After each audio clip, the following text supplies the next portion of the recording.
Hello again, this is Rob Kellogg, and today we're going to talk about fire extinguisher identification. Not so much what a fire extinguisher will do, but how big is it? What is the classification level?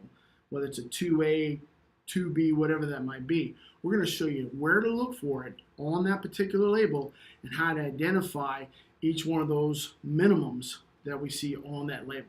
So without further ado, when you look on a fire extinguisher, you'll get your common pictograms out here, your alphas, your bravos, and your charlies, A, B, C fire extinguishers.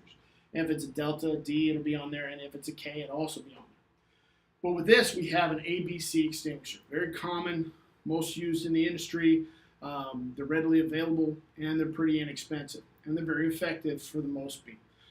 So how big is that extinguisher that we have to have? Well, we talked about in the previous segment where you have to have at least a 2A and a 20B extinguisher.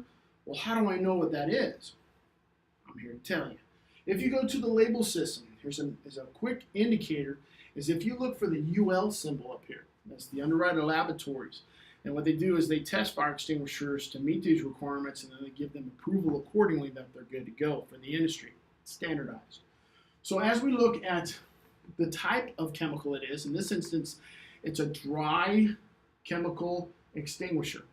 And that is your powders. And that's, like I said, the most common ones out there. Your next line down tells you the classification. And in this case, we have a 3A, 40B, C rating. Now, C ratings don't do anything other than they do or they don't. So a C is either good, or if the C is gone, it doesn't do electrical. So don't use that on any electrical component if it doesn't have a C on it. With this, we see a 3A, 40B. Now, we talked about that in the other segment, saying that we had to have a minimum. In the industry, a minimum was what? Do you remember?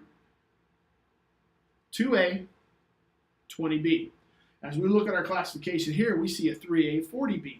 Are we within regulatory requirements? Yep, we are. No problem. We're above the requirement. And that's fine. If you have more, better. But if you don't have enough, now is when we have a problem. So how do we identify what our classification is? We go to the actual bottle itself. We go to this label, looking for the UL symbol.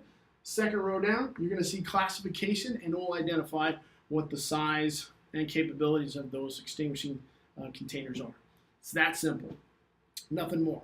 So again, if you have any questions, review this real quick, and that should help remind you what you need to look for.